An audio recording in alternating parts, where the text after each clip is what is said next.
1. Il y a une hypothèse. Période hivernale, hiver. Bamali est comme il y a moins.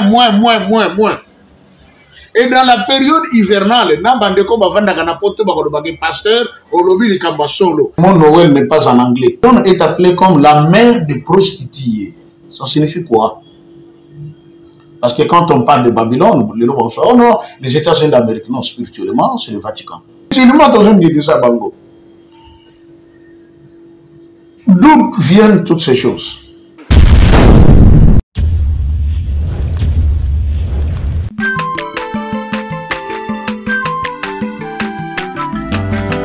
Mwana motote boa kosangai abongwani pete boa wangana Nzambe ya le Nazarien le Nazarien le Nazarien le Nazarien bana kitoko koma mukondima atako babakola ke mafuta na musakolima lelo ya yobolingo bateli le Nazarien Lipamboli uyamona na katempeni mama kandelobi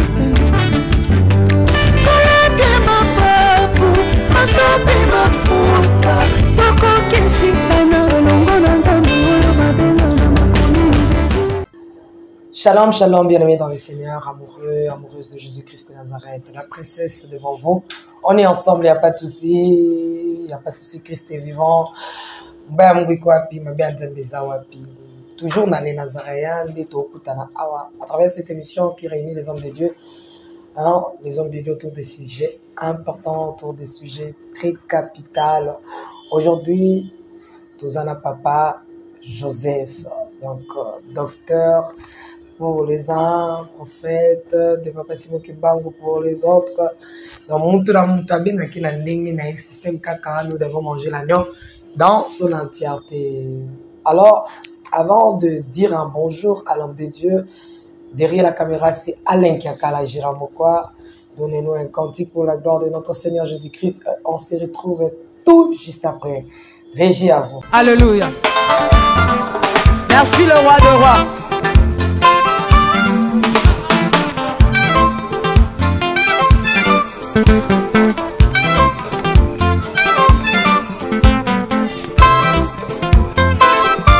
Alléluia.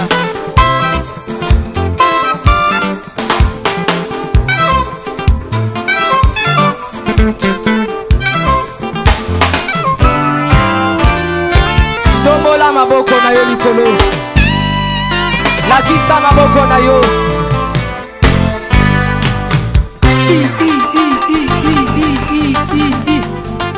Sakat. Sakat. On y va. Ah,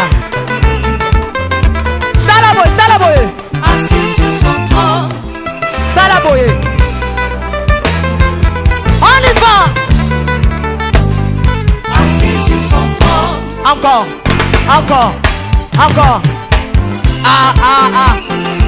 Afandi na ngwende na ye. Yesu azaya kofanda. On y va.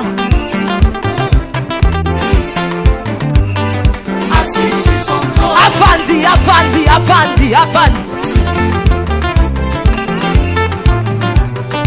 Assis sur son trône, Fandi ça y est. Nazo mono de tika Yesu afandi. Merci Jésus.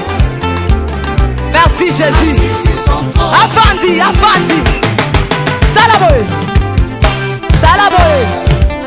Salaboye.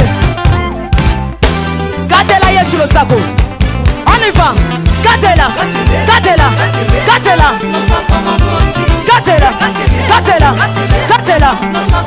Kaka. Yambalo ya taba ministre bakokata. Nazolo bakatela ye lo sako. Katela.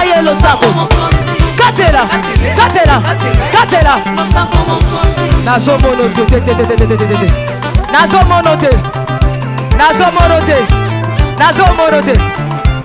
Salango boye. Dose. Tolobi a tout. Yoka. Merci. Tolobi boye. Yambaloyo.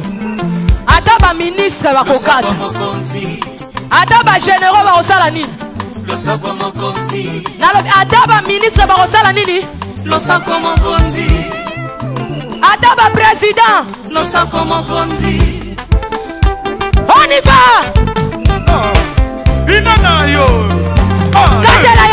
On y va. De retour sur ce plateau avec l'homme de Dieu. Je pense que cet élément fait plaisir énorme à celle qu'on appelle Maman Betty Kokele, depuis les Issa, la maman de la princesse, que j'aime beaucoup aussi.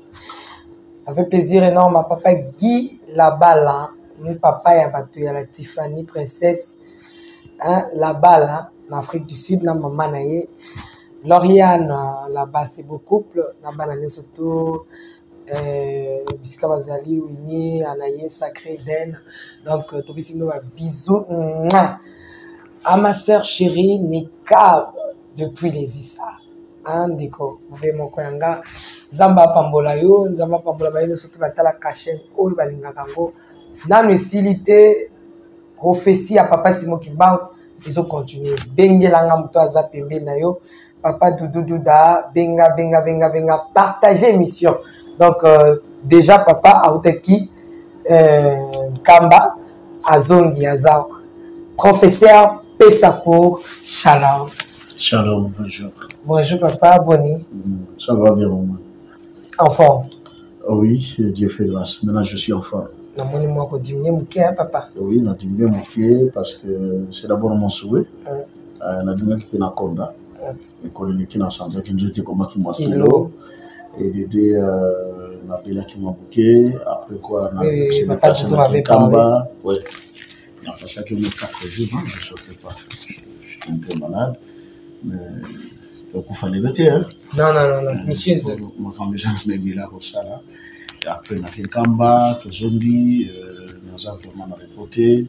Les appels à tout moment. Il faut parfois prier pour les uns. Qu'on nous a coupé tard, qu'on y a même pas tard, qu'on a encore très tôt. Donc voilà, toutes ces conditions, c'est normal que tu diminues. Heureusement que les Nazarènes ont des conditions pour permis, hein?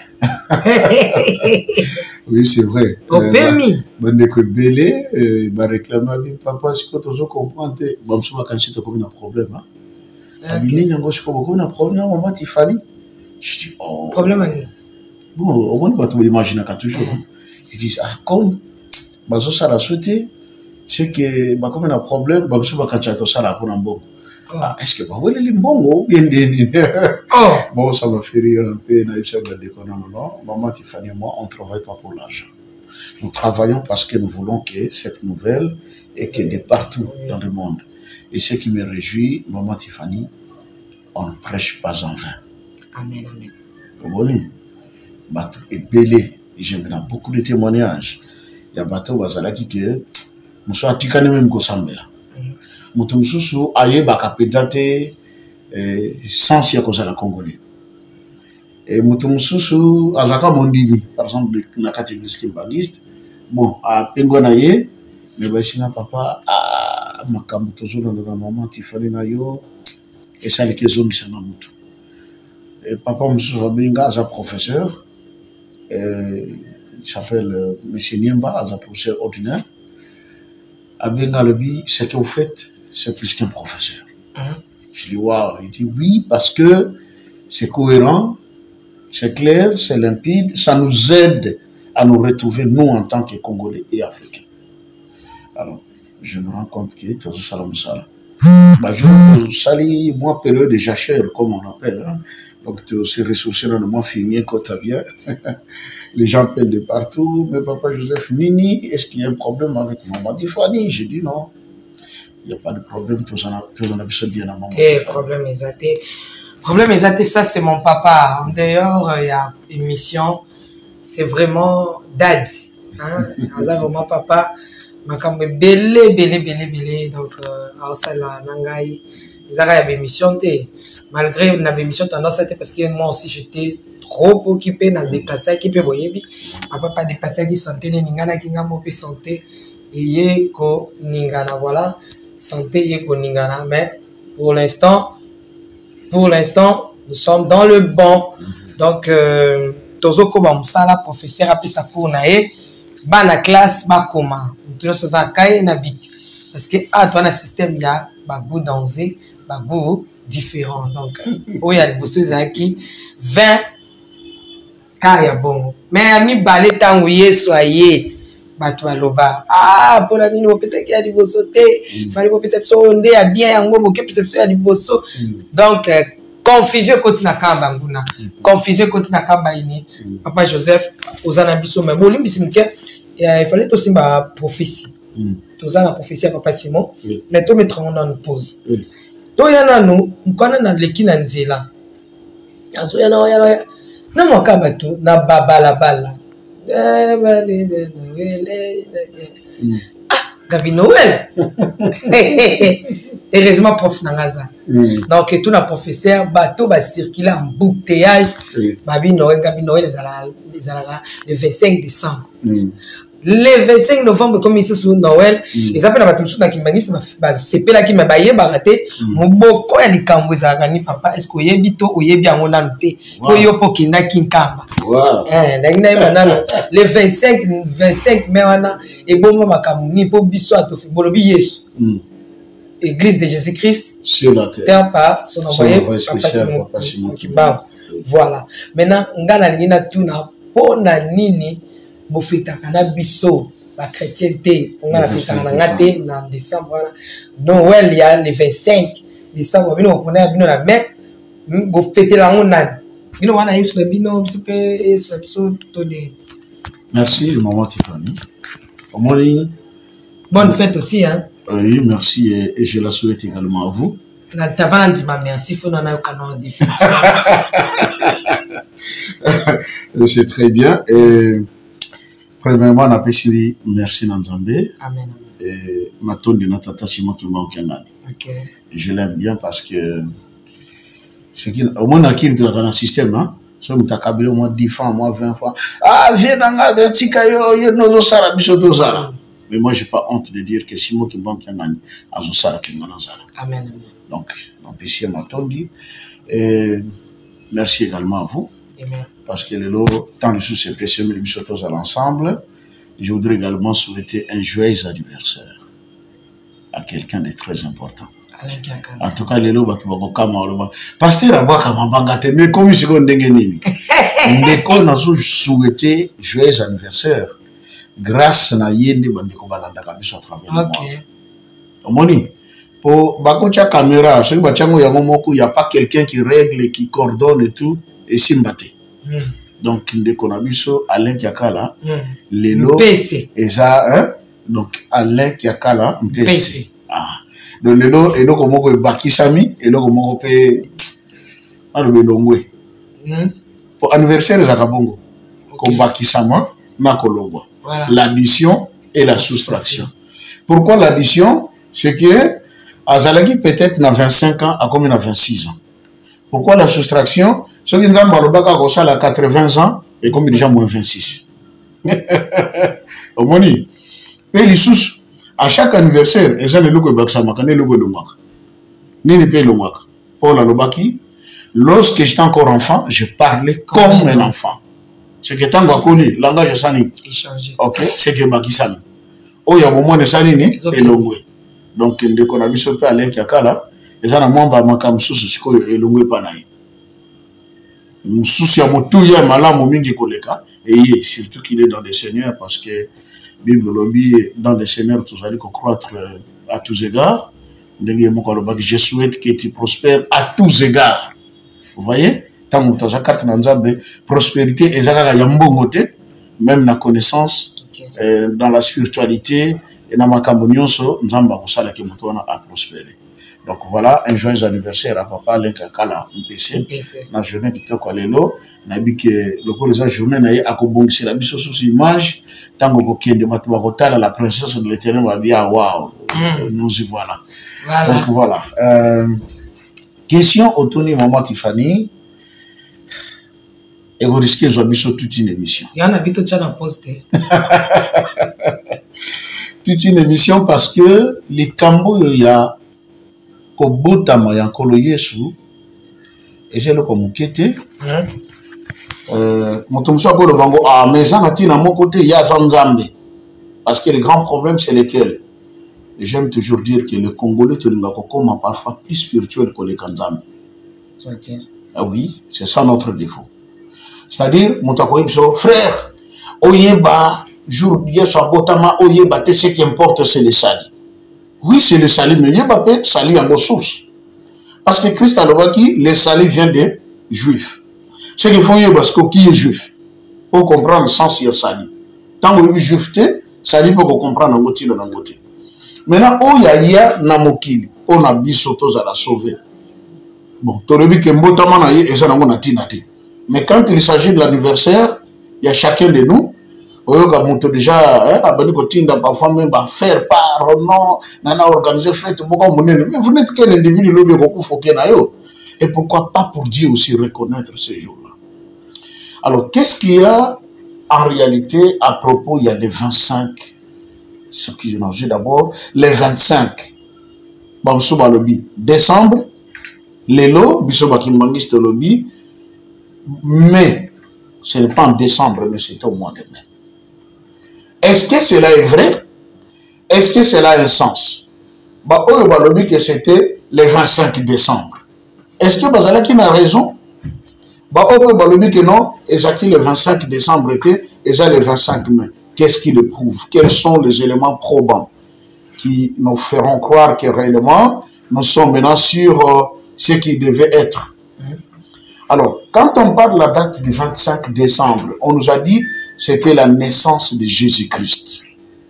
Et la fête s'appelle Noël. Noël signifie Natalis Day. Ok? Noël, Natalis Day, donc le jour de la naissance de Dieu ou du Fils de Dieu. Pour penser que non, Noël signifie l'absence de Dieu. Non, elle. Non, ce n'est pas ça. Ah. Non, ce n'est pas ça. Ce n'est pas Noël, parce que elle, c'est Dieu. Non, signifie... le mot Noël n'est pas en anglais. Ce que j'ai dit en anglais, non, Noël signifie l'absence de Dieu. Mais en anglais, on dit Christmas. Mais Dieu, papa. Oui, bien sûr, mais le mot Noël n'est pas en anglais. Le mot Noël, c'est un mot français, ou qui est tiré, je dirais du latin et du grec. Donc, on parle de Noël, signifie Natalis Day, le jour de la naissance de Dieu, ou du Fils de Dieu. C'est ce qu'on appelle Noël. Alors, le catholicisme, ok? Parce qu'il y a un qui prenait la date du 25 décembre, que selon eux, c'était la date de la naissance du Christ. Mais, Bisso Bakimbangi, je te le dis que c'est faux. Et on a des preuves que c'est faux. Pourquoi? Il y a d'abord une chose fauteuille par moment. Quand on lit le livre de l'Apocalypse, vous verrez quelque part, on parle de Babylone la Grande, dans l'Apocalypse. On parle également de Jézabel. Ce que j'ai contre toi, c'est que tu as laissé Jézabel enseigner la doctrine de Nicolaïte. Dans l'ordre évangélique, chapitre et on dit encore, Babylone est appelée comme la mère des prostituées. Ça signifie quoi? Parce que quand on parle de Babylone, les gens vont dire, oh non, les États-Unis d'Amérique, non, spirituellement, c'est le Vatican. Ils ont prouvé selon la Bible. Cette ville qui est assise sur cette colline, ou cette montagne. Or, on connaît également que le Vatican est assis sur cette colline, les Viminal, les Kirinal, il y en a, on a pris ça en géographie. Et maintenant, on nous dit que Jésus-Christ, le Fils de Dieu, était né le 25 décembre, ceci après le concile de Nicée en 325. Or, la notion de Joseph, de Marie et de Jésus-Christ, au départ, ce n'était pas une notion biblique. Vous comprenez ça? Et c'est là que la Bible était. Et vous verrez que la Bible elle-même n'accorde pas une grande importance à Joseph. Vous voyez? Ce qui est la maman Marie, la mère du Christ, on a parlé d'elle que pendant sa rencontre avec l'ange, Et puis la naissance de Jésus. la naissance de Jésus et le jour de la mort de Christ.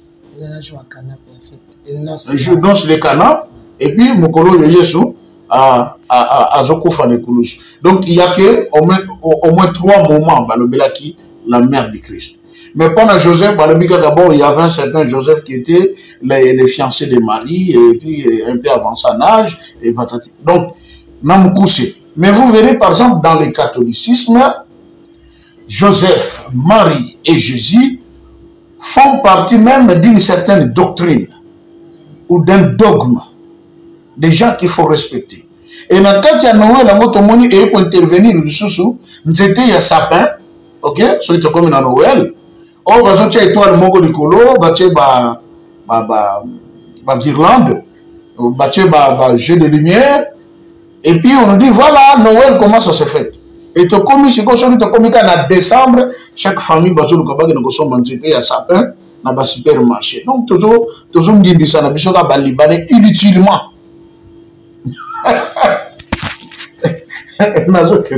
Inutilement, toujours, on dit ça, bango. D'où viennent toutes ces choses?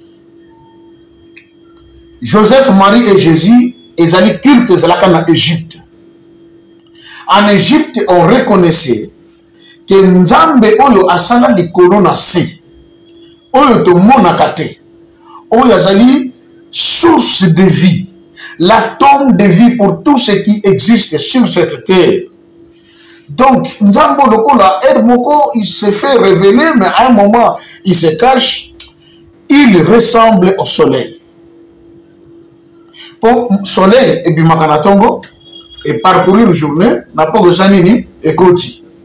Après, mais là, il koti, lobby et kobi mandingini. Mais par miracle, beaucoup de choses dans le soleil, sanini, et bimi les sous. Ainsi, en Égypte, il y a eu la naissance de ce culte accordé au dieu soleil, appelé en égyptien le dieu Ra. Vous comprenez? Quand on parlait du dieu Ra en Égypte, on faisait allusion au dieu invisible, le créateur de cieux et la terre, mais qui se révèle et qui se cache, et qui est la source de la lumière, la source de vie pour tout individu. Et comme on a dieu Ra, on a représenté Mbouamoko, il y a côté comme ça, et Moutou Naye Moulaï, et puis même Pharaon Total Kanaba film. Donc vous voyez, maman Tiffany, je disais, cette culture a commencé depuis l'Égypte.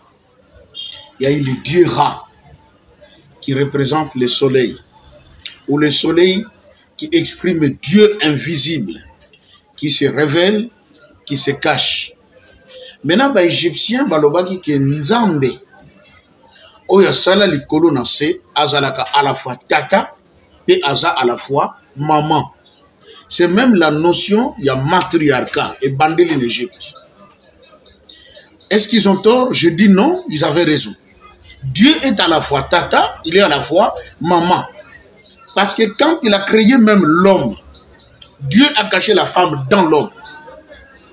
Vous voyez, Ève n'est pas sortie hors d'Adam, mais Ève est sortie d'Adam.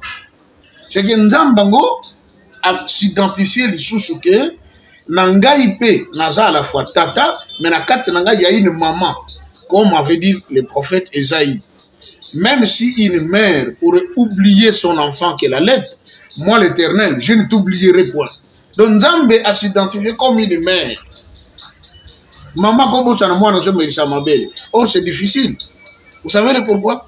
Maman, nous sommes à Boti, maman, Tiffany, Tony, par expérience que quand une mère a un bébé, a un enfant qui a l'aide, ce que ça lui bat tant et belé, moi, dans mes livres, belé, ma belle, il y a un moment où elle vit, et je vais déjà maman que l'enfant doit allaiter. Maintenant, Zambalabi, ce qui même maman, pour ta monikata, ma belle, les autres, à Bossani, moi, ainsi, en Égypte va naître cette notion d'un Dieu qui est le Tout-Puissant, qui est semblable au soleil, qu'on ne peut pas projeter, capable de détruire, de calciner quelqu'un, parce que lui-même c'est un feu dévorant. représenté par le soleil, le dieu Ra. Et balobi que anakat na ye eza na une femme. OK?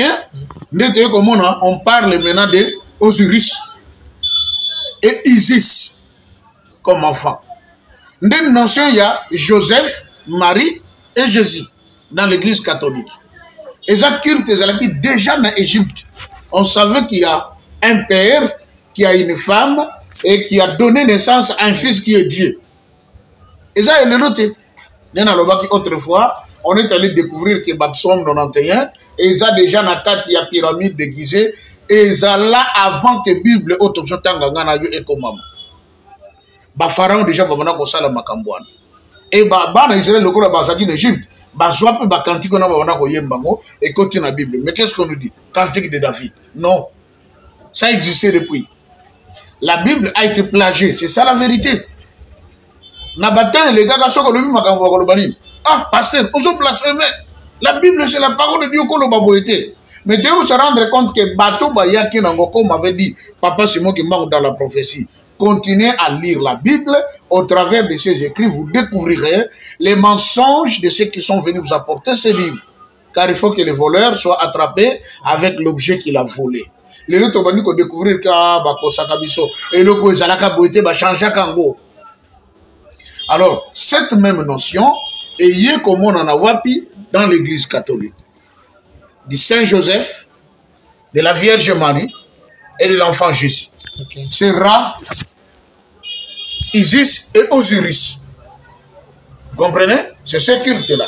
Vous verrez encore qu'en Égypte, à l'époque, dans l'histoire de ce qu'on appelait la pesée des âmes. Ce qui m'a koufi, basu corne, batien na balance koto, batien ce qui m'a banga, basu talanzo, tout ça, ni ne ko pesé ming. Ce qui nous pesé ming, va dire, ah, moto, abano ça la magamba bienté, à quel n'est-ce pas s'il y avait des droits à payer, n'a pas prêtre, basa la culte pour que âme ya mutone que nous repo. C'est ce qu'on a ramené aujourd'hui dans le catholicisme, qu'on appelle la messe de requiem. Mutakoufi, bon foutu mambongo, bakosala une cérémonie pour nini, mutuana, à le cana purgatoire, nandenge ya simple et tout ça, à souffrir mingité. Je n'étais pas catholique, mais dans une école catholique, je partais dans les églises catholiques, le culte matinal, et j'entendais certaines choses. Or, dans le kimbangisme, Tata Simon qui manque un année, alobaka maintes reprises. Kuna na mokila bawei, bolingo mibe komisala et zalakate. Ce qui se koufi, c'est fini. Oh, yo salaki pendant que ça n'a pas mou, y'a ko garantir l'au-delà na yo. Ce que salaki l'autre côté, ne vous attendez pas que dans l'au-delà makambe ko simba. Pourquoi bolingo mibe komisala et zate. Alors, quand on fait par exemple le messe de requiem, que non zamba léger ou azakuna après l'ongolaï kuna a même dans le paradis. Et bon quand on a mokili soka zaraka pendant un vrai serviteur du diable. On a mokila ba oui des zamba que l'ongolais n'a pas a même dans le paradis. Non, ça c'était un culte égyptien qui a été ramené là-bas. Et voilà maintenant par cette notion du dieu Ra, d'Isis et d'Osiris, bah comme dans l'an 325, la concile de Nicée, où on a reconnu Jésus-Christ comme étant le Fils de Dieu, de par Makambo Oya Salaki. Parce que Balobi, non, jamais homme ne pouvait aussi agir comme celui-là. Bilo kwa sala, a prouvé Kazaka Nzambe. Or, Maman Tiffany, Kobanda na l'an -4, on connaît Sabotama. Connaît Sabotama na l'an 0. C'était à l'époque de Hérode le Grand. Hérode le Grand, selon l'histoire, il a vécu jusque vers l'an -4 à Zalaki vivant. N'étant on a connu Sabotama. Kolo Yesu a couffé dans l'an 30. Il était âgé, pardon, dans l'an 33. Il était âgé de 33 ans. Non. Kolo Yesu a couffé dans l'an 29 de notre ère. Parce qu'à Botama qui dans l'an -4. Ce que c'est l'an -4 plus 29, ça fait 33 ans. Vous voyez? Et il y en a même qui sont allés plus loin, qui viennent de découvrir que le Christ était mort un certain 7 avril. Je suis en train de mener encore des recherches par rapport à ce qu'on découvrir sur les Bongo. Maintenant, le Christ était né. Mais qu'est-ce qu'on nous a dit? Que Goloye soit Botama le 25 décembre. Et toute l'humanité fêtait la Noël, la nativité de Christ, depuis l'an 325 jusqu'à aujourd'hui. C'est comme en décembre, Noël, moi, Nananzamba Botami. Mais regarde qu'est-ce qui se passe. Ça, de moi, c'est vraiment étonnant. Moi, Nananzambe à Botami. Nabutu Batobake, dans l'église pour dire merci à Dieu parce que moi, Nananzamba Sanini à Botami. Toko senga babolimbisi, Nzambe limbisa, siko tongi une nouvelle vie, na mwana na yo. Mais tongo soki etani, baba refungwana. Vous imaginez ça? Ce que comme un après-midi à le 25 décembre, moyen zate, au tali ba maman ndenge balateli, mobulu. Ba tous ces jours-là, ba sala kama sumu kuto ko le karsus. Obi kem pidicité za kama ces jours-là. Mais pourtant, tout ça comme ça nani, Nzambe. Ah, quelle contradiction, la naissance de Dieu, mais les gens se livrent au péché. Est-ce que ça vraiment mbotama ya mwana na Nzambe? Non. Le 25 décembre, depuis de temps anciens, a été retenu comme la date de la célébration du Dieu Soleil en Égypte. Et le 25 mai. C'est que le 25 décembre, au Balobi na bisoke, yango koleye so abotamaki. Mais Balobi que l'ange était allé à Marie vers le 6e mois. Toujours qu'il y a une hypothèse. Parce que question tenue maman, dans mon net et le goût, on a habité surtout qu'on la prophétie. Pour une autre fois, tout ce qu'on va éclaircir, va comprendre. La première des choses, on nous dit ceci, que le Christ est né le 25 décembre. Or, dans le canon de Luc, chapitre 2, Balobi, tant on koloye soit botamaki, ba mage ba yé pour na kokumisa yé, mais qu'est-ce qui se passe? Avant l'arrivée des mages, il y avait des bergers babana koboko la bambate. Et ange abimeli bango alobi bosepela parce que lelo dans la ville de David et botameli binonani mokonzi. Oya koya kotambusa bikolo ya mokili mobimba. Bosana ne sengo kimia na likolo et sengo na likolo kimia na mokili. Mais qu'est-ce qu'il y a maman Tiffany? Si nous prenons l'hypothèse selon laquelle Jésus-Christ était né à Bethléem de Juda, dans la terre d'Israël, qui est au Proche-Orient, donc en Asie, dans le mois de décembre, tout ça en pleine période hivernale, hiver. Bamali le comme il y a moins. Et dans la période hivernale, na bandeko bavanda kana pote bakolo bagé pasteur au lobby de Kamba solo. Bibouele bibaka jamais di banda. Comprenez? Okokuta jamais ngombe taba même ngulu li banda parce que sa période il y a hiver. Ba batte la kabibouele na kati ya banda. Mais Bible lobby na putu wana ba berger oyo babana ko boko lesa bampate angelou abimeli bango. Na prairie au bazalaki ko lesa bampate par bibo sepela nde nzembo yemba mina bangelou ozana na likolo bambate mona na nzamba sali nini abotami. Voilà une première hypothèse que c'est faux yeso abotama na décembre te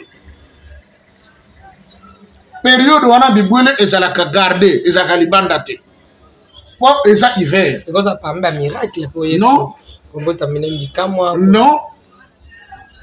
Et ça, magamba ba miracle te. Ba baki selibiso ke nkolo yesu tango abotamaki, abotami na ndako bampate. Vous comprenez?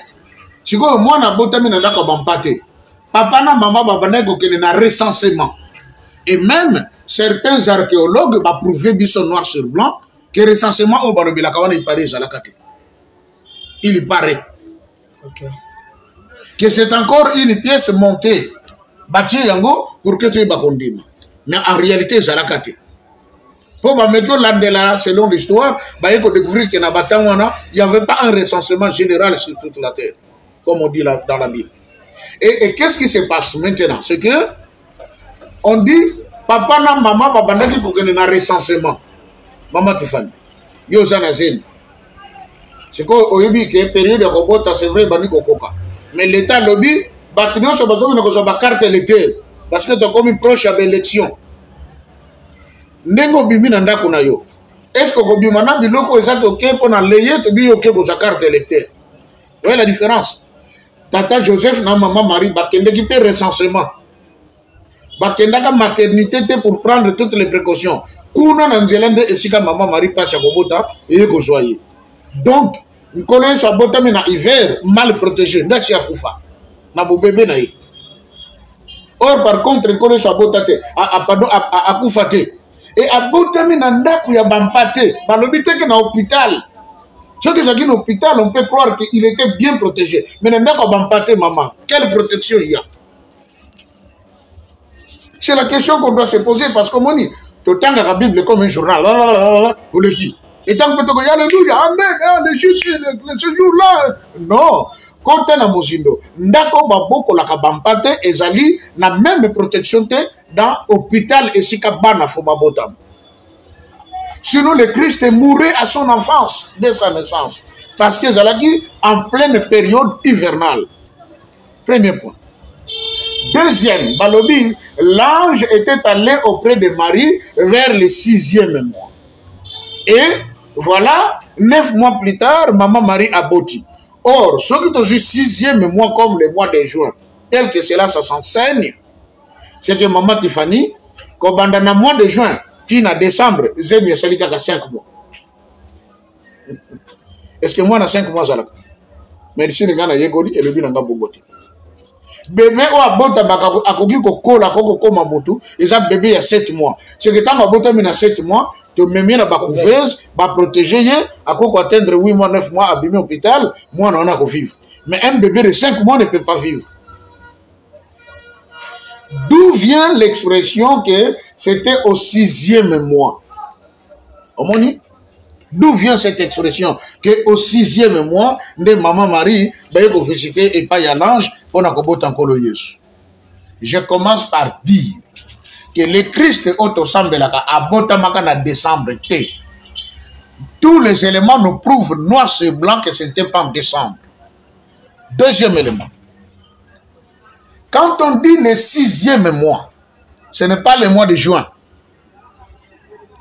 Ce n'est pas non plus le babon, le calendrier juif, où est bandé dans le mois de Nissan, et qu'il y a Kisle, Abib et tout ça, tu comparer le 6e mois. Non. D'où vient le 6e mois? Bible le Bible. Lorsque le moment était arrivé pour que tout Israël va se réunir pour présenter l'offrande annuelle, en ce temps-là, on avait tiré au sort celui qui devait être comme le souverain sacrificateur. Et le sort était tombé sur qui? Zacharie. C'est Zacharie qui fut pointé comme souverain sacrificateur. Et tant que Zacharie a eu pour le service dans le tabernacle, qu'est-ce qui était arrivé? À côté dans les lieux très saints. La Bible dit qu'on entrait dans les lieux très saints, pas même brebis, mais comme ma offrande, le sang qu'il faut présenter devant Dieu. Parce que Nzambe a bandaki kovanda entre ma papou ya ba chérubin, ya zana katikati. Et lorsque Zacharie s'est retrouvé dans le lieu très saint pour offrir à Dieu, qu'est-ce qui se passe, maman Tiffany? L'ange Gabriel lui apparaît.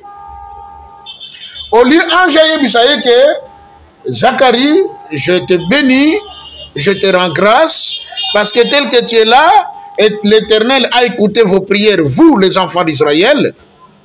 Mais yoka ange lo alobi boye. Tes prières ont été exaucées.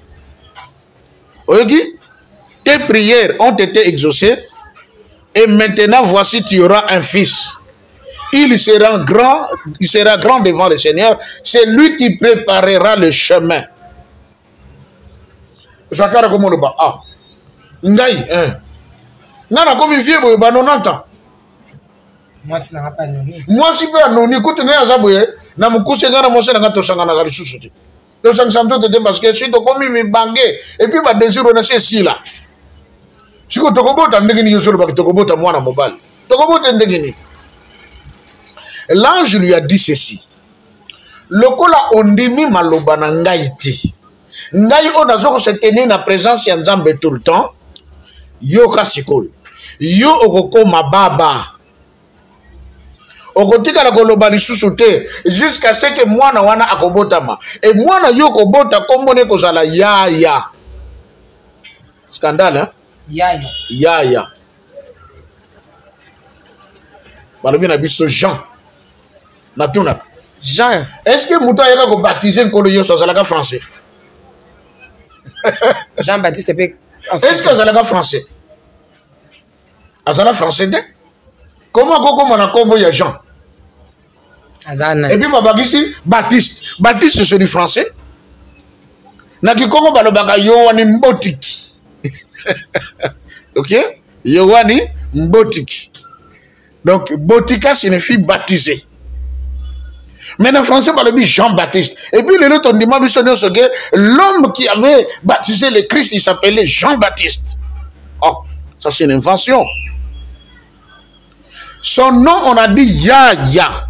Et curieusement, quand j'ai eu cette révélation, moi, c'est par révélation que je l'ai connue.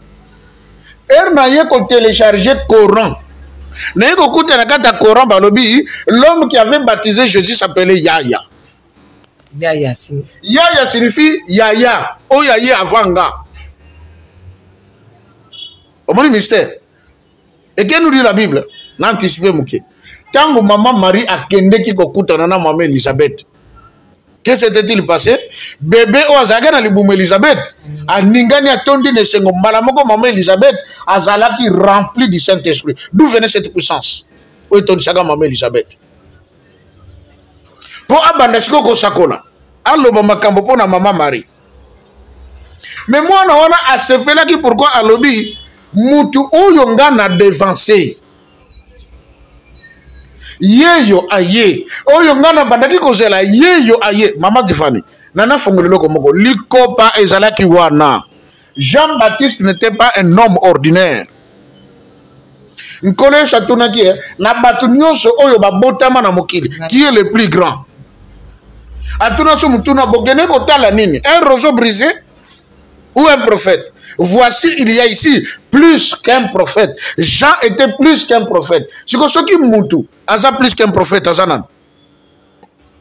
Parce qu'un prophète est le porte-parole de Dieu. Maintenant, balobi que Jean Azalaki plus qu'un prophète. Azalaki nan.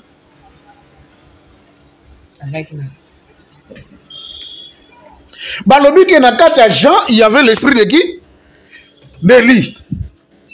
Ne yaki kovanda katinaye. Oyo Malachie chapitre 4, Malachie à Sakola.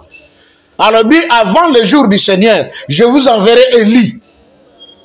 Il y a pour préparer chemin. Yankolo. Et Élie yango aye. Tant nous même à Koufi, kolo yo sazolo babi hein. Jean oyo ba utiko boma. O bakata ki mutu. C'est lui Élie. Oh, ba yeko bezo soto. Élie oto yo bakana kala hein. Ce que dans Luc chapitre 9, on parle de la transfiguration. Qu'est-ce qui se passe? Mukolo oyo nkolo yo saponaki Pierre, Jean et Jacques. Amati na bango na ngomba, bakomi kuna boye basutoka, le Christ se transfigure, a commis na éclat ya makasi, lumière ezo jaillir, mais à sa gauche et à sa droite il y avait Moïse et Élie.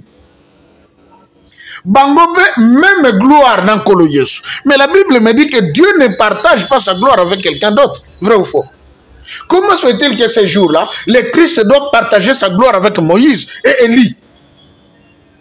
Et en plus, tant que solo là, Bible rapporte il s'entretenait sur les choses qui concernent le royaume de Dieu. Et Pierre, Jacques, Jean, baso yoka. Nasuka nango ki zungo zu bango. Au moins dans le domaine spirituel. J'aime ça. Nous avons besoin de ma vision. Okomona Moïse na vision boy. Mamoko ko yebake o Moïse. Parce que dans le domaine spirituel tous en frontière té. Na makambo le kaka depuis même la création du monde sur le plan spirituel ko yebake non. Oyo mama Tiffany tango salaka nanu na génération liboso. Pierre a reconnu que celui-ci c'est Moïse, celui-là c'est Élie. Alors Biboye, Seigneur, et sengominje kozala likolo ya ngomba oyo. Ngana monito tonga 3 tentes, moko pona yo, moko pona Moïse, moko pona Élie. Ndeko na biso piché kinkela yembaka lobi. Pierre nibo sadi yemboko pona nini? Gloire à mona kele kaki makasi. Comment Dieu a-t-il partagé sa gloire avec des individus que nous on appelle des prophètes? Je viens de dire ici. Moïse était Dieu le Père, caché parmi les hommes. Élie était le Saint-Esprit, caché parmi les hommes. Quand un prophète et puis encore, vous vous rendrez compte qu'on dit Élie le Tishbite, Tata Nan, Maman Nan. Et comme on attend Koufa, on dit à Koufa à Matilola vivant. Et vous allez encore vous rendre compte, Maman Kifani. Nkolo Yesu na Kulusu. Tant babaki na Kulusu, obi abanobele alobagani. Eli. Lama sabaktani. Bato balobaki nini? Papa. Ah, regarde, il est en train d'appeler qui? Élie. Voyons si Élie viendra les sauver. Élie, c'est le père du Christ. Élie. C'est le père du Christ. Comment vous expliquez? C'est lui, le Saint-Esprit. Mais monsieur, tu as dit qu'il y a un prophète. Papa Simba, non, pardon. C'est ok. Pardon. Ok. Merci. Au moins, maman Tiffany. Yesu a belé Élie sur la croix. Bajou de Balobi, il fait appel à Élie. Voyons si Élie viendra le sauver. Ok. Ok. Or, Christ savait que Moutazobé est lâché son père. Et l'apôtre Paul dans Romains nous dit ceci, le Saint-Esprit qui a ressuscité Christ d'entre les morts vous ressuscitera aussi. Tata ne moutaji ko la moussaï. Moli moussant. Aboumami abimé par la mission, il s'est fait homme. Élie. Et Bible le Bénini, Élie Mokolazo Matana Likolo. Il est assis sur quoi? Char de feu. Ézéchiel, dans chapitre 1. À mon avis, je vis l'Éternel. Il était assis sur un char de feu. Ah. Et vous trouvez dans la Bible bien. Bible est bon, ma secret. Ce que vous avez mon livre, vous comprendre. Bible est bon, le week end, Zamba Kabola, la gloire n'est pas mon société. Et le qu'on Zamba Takanango, jaloux, et ça trône. Comment se fait-il trône, oh, Yanzambe? Oh, ya vandaka. Mukoro Eli a son matin l'écolo, trône en outil dans l'écolo. Et qui dit, Eli a matin l'écolo, non, et puis à qui? Dieu a cédé son trône à Eli. Prophète.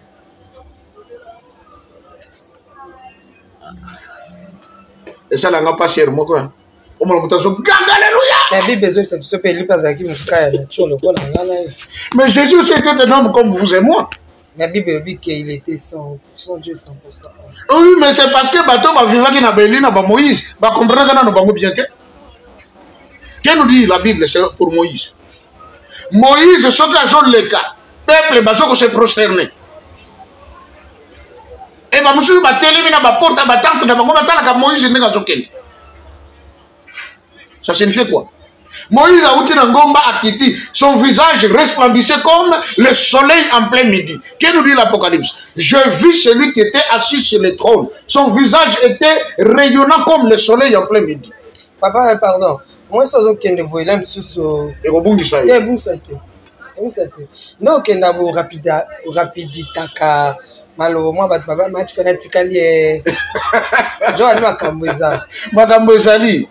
Papa, tant que yo ba Moïse, Élie, na Christ donc Moïse papa, Élie mon santo, Yesu fils. Moïse a commis tata ndenge nini na tangu akutana molimo santo na kata nzete nde nguyane lati. Effectivement. Élie akutana na etanka charane kitaki.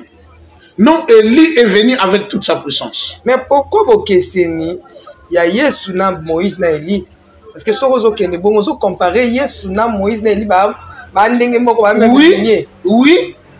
Papa, Papa Joseph. Nous avons comparé, je sais ce que j'ai dit. On nous dit ceci. Yesu, papa.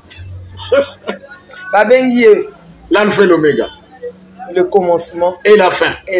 Oui. Pourquoi vous questionner? Il y a Yesu Massia dans les deux autres. Boye Yesu Massia annonce Salemi. Ange outi banda likolo kaka na Kinshasa en Afrique hein. Akita na ba Congo. A comme na mukila biso. Oui. Aye pas Marie, akute na Marie solo papa abet. Mais comment Ekoya Eli te bikuti te? Ami Eli. esprit à Moïse, moi la moko tu batie na balinga kutu ko boma moi panier moko batie OK na mai. Na kutu soko lobi bongo parce que la Bible me dit au commencement l'esprit du Seigneur s'est mouvé au-dessus de eaux. Au komi na rejoindre te. Bon na fongola. Fallait que tu nde ocha Moïse za moni mo santo mo te na fongola. Parce que l'esprit du Seigneur. Oui, na lobi boya. Nzambe oto sambelaka. Aza moko mami kabola misato. Wana na yebi, wana to yebi. OK. Qu'est-ce qui se passe? Comment se fait-il que Moïse tango atobotama? Makambo le kaka na autour ya naissance yango kaka pe le ka autour ya naissance akolo Yesu. Je vous informe que Moïse avant botama, ses parents étaient avertis par un ange. Mais Bible totanga ke sandambo ba komangote. Yango sala que limisa papa Joséphine masoka na Bible ba komangote. Nazokende. Yango sala que c'est là. Moïse tango abotami. Ba parents ba yebaki qui est cet enfant? Ba bombi. Vous verrez encore que quand Moïse est né, Pharaon ordonne qu'on tue tous les enfants de 0 à 2 ans. Tomitou n'a gâté le pourquoi ordonne de 0 à 2 ans. Il y avait une information en Égypte que parmi les peuples hébreux vient de naître maintenant un libérateur. En Égypte, même ceux qui font l'archéologie sont maintenant tombés d'accord avec la Bible sur certains points. Raison pour laquelle on tue les enfants de 0 à 2 ans. Christ de Pétango, c'est la même affaire. Hérode, maintenant est né parmi les Juifs, celui qui est leur roi. Hein? Un autre roi des Juifs vient de naître. Hérode a talité âgé à vous savez le pourquoi? Oh non, mais Hérode quand même a fallu considérer ça chez Mokolo, non? Père Nyonso a un souci à progéniture. Hérode voulait qu'après il soit confié dans les bases à Bokonti. Et comme je connais les Bokonti, on a famille et que la famille me soucie. Il faut tuer les enfants de 0 à 2 ans parce que moi, on a beaucoup de tranche, on a âge. C'est pareil que Moïse. Il y a un que mon parent Moïse, ma bombe qui Moïse, na toi, na plafond. Et le bakoto na ndako na bango ba moni yeke. Enfin, bah, le bon, il faut les protéger parce que Oyo, à Kolongo, mission n'a pas sur Zanango. Ça a été dit. Yango Salabassa, les mois panier, bâti Yango, bitume, protéger bien, Ketchanamaï. Mais papa, pour comparer Moïse à Jésus, ils allaient abomination. C'est pas une abomination. La Bible dit ceci. La loi est venue par Moïse. Ok? La puissance est venue par Élie. Et la grâce par Jésus. Mais pourquoi Bango Missa, pour chacun est venu apporter quelque chose? Pourquoi? Ce n'est pas une abomination. Je sais ce que je dis. Moïse nous a apporté la loi. Dieu, le Père. Et lui nous a apporté la puissance. C'est Dieu, le Saint-Esprit. Pardon, papa. Pardon, tu as qui m'a dit, papa. Ok. Yesu Masia, au moins quand il y ezali. Bible dit que l'Ancien Testament est l'ombre de choses à venir. Ce qu'on dit que Élie a qui déjà, il y a un mon santo, a qui kitaki. Tant que Elisa zoloba na Élie, donne-moi le double. Il y a esprit na yo. Double esprit wana zo sengeza nini. Double esprit ya Eli eza nini. Tout na c'est que tangu Yesu pa zolo bana biso ete. Na kotindela il faut que ngala kende po na mosungi monimo mo santu aya. Monimo mo santu aye. Azomona na teme kati na biso ya le Saint-Esprit. C'est qu'il y a un petit tour dans mon kilo des fois. Mon mon sang. Oh, anti-fan. Mon comment on a ce bon de là? Je tombe en extase.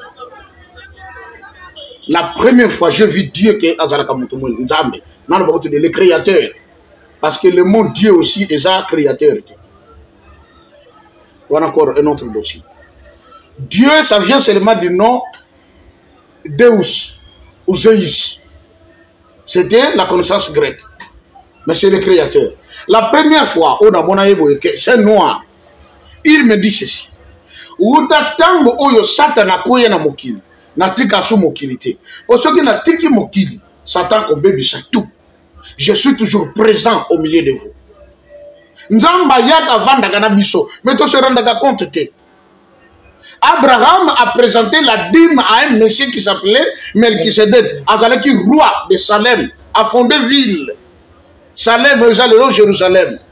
Mais cet homme qui avait fondé la ville de Salem, il est le sacrificateur. Nzambe yemo. Nzambe. Wasala likolo na se, ayeko vanda na batu, atongisi ville, azarwa. Na mokili. Olonga penyoke tala boye, na ayeko tala le roi Melchisedec. Nzoko yeko mona Nzambe. Mais batatane babano yo bateke o Nzambe. L'apôtre Paul dans sa lettre anonyme aux Hébreux a yeko fungo.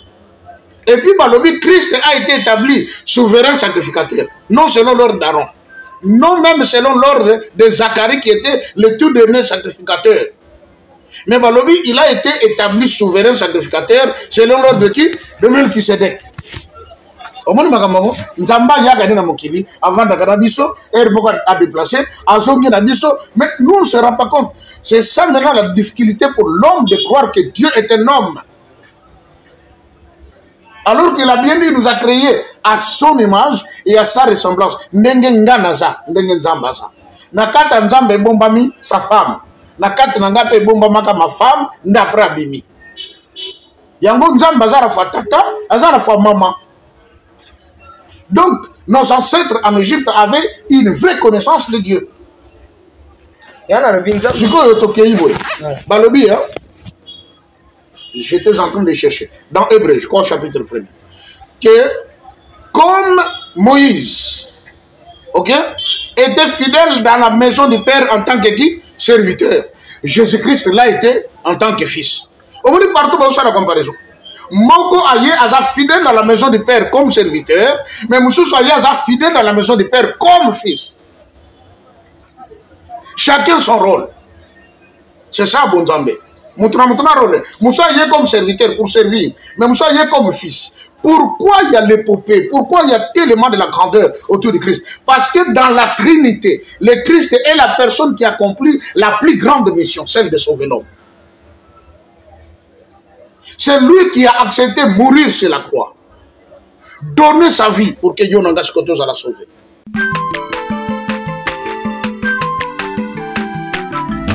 Azamwana motote po akosangai abongwani pete po awangana Nzambe ya le Nazarien, le Nazarien, le Nazarien, le Nazarien. Atako babakolaki mafuta na mosakolima lelo ya yobolingo ebateli le Nazareth lipamboli oyo emonanaka tempeni mama kandi elobi kolaki mapapu masopi mafuta tokokisikana elongo na Nzambe oyo babenga na makomi.